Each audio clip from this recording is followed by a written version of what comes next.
A Bíblia começa com Deus criando vida em meio às trevas, colocando nosso lindo mundo em ordem e abençoando suas criaturas. Peraí, bênção é um daqueles termos religiosos estranhos. Sim, as pessoas usam em refeições ou quando espirram.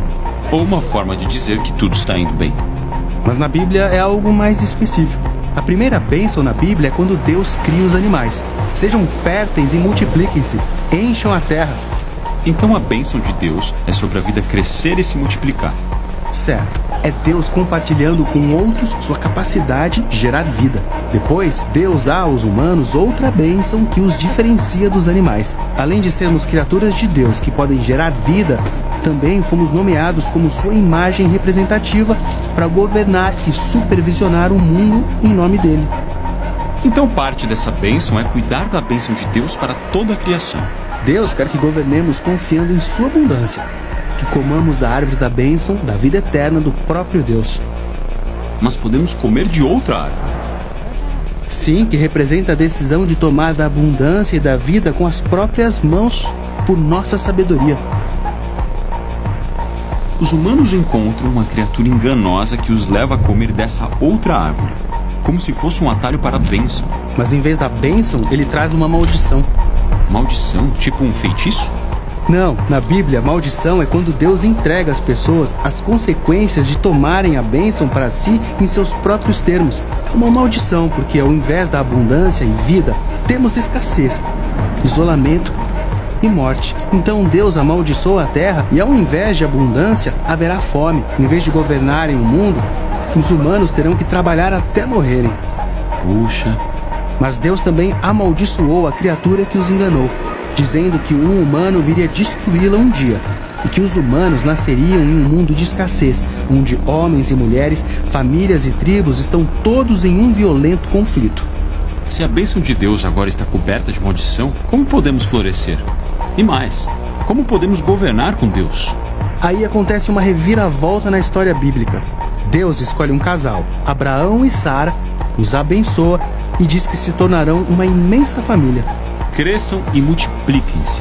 Não só isso, Deus diz que sua bênção para Abraão e sua família tem um propósito maior, que por meio deles, sua bênção chega a todas as nações. Espera, então o plano de Deus para reverter a maldição e restaurar a bênção é abençoar primeiro essa família? Certo. E essa família experimenta a bênção de Deus. Mesmo passando por momento de perigo e escassez, eles se tornam a imensa nação de Israel. Deus os leva a um monte e os convida a serem seus representantes. Sim, Deus abençoará Israel para que eles se tornem uma bênção para as nações. Basta que eles confiem e sigam a sabedoria de Deus. Eles descobrem que essa é uma escolha entre vida e morte, bênção e maldição. Mas na sequência, os israelitas raramente confiam em Deus para ter sua bênção. A história deles é cheia de traições e golpes de poder violentos, resultando na maior das maldições, exílio e escravidão em nações estrangeiras.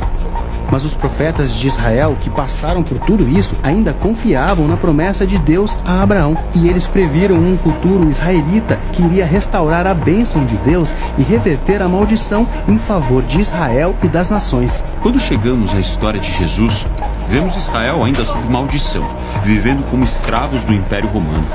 Mas Jesus confiou tanto na bênção de Deus que afirmou que ela veio de uma maneira nova por meio dele. Ele queria que seus seguidores confiassem na abundância de Deus, compartilhando e sendo generosos. E ele ensinou seus seguidores a abençoar até mesmo quem os amaldiçoava. Jesus revertia a maldição, curando e restaurando os corpos das pessoas. A bênção de Deus está sendo liberada. Jesus também confrontou os israelitas que estavam no poder e os acusou de impedir o plano de Deus de abençoar Israel e as nações por meio deles. Esses líderes prendem Jesus para matá-lo. Em vez de revidar, Jesus acreditava que ele era o israelita escolhido para enfrentar a maldição que Israel e toda a humanidade mereciam. Ele deixou a maldição cair sobre si.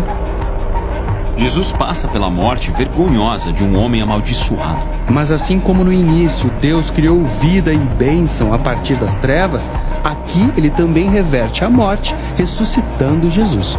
É a morte da maldição para que a bênção da vida de Deus possa se espalhar de novo.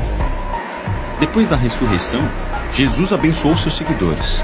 E diz que continuaria presente conforme eles aprendessem a confiar na bênção de Deus e a compartilhassem com outros. Embora a morte e a maldição ainda ocorram em nosso mundo, quem segue Jesus confia que o poder da bênção de Deus é mais forte. Significa que podemos viver com uma generosidade radical, mesmo quando isso não parece possível. E isso nos leva à conclusão da história bíblica, em que as nações desfrutam os presentes da abundância de Deus, porque no novo mundo, sustentado pelo poder da vida de Jesus, não há mais maldição.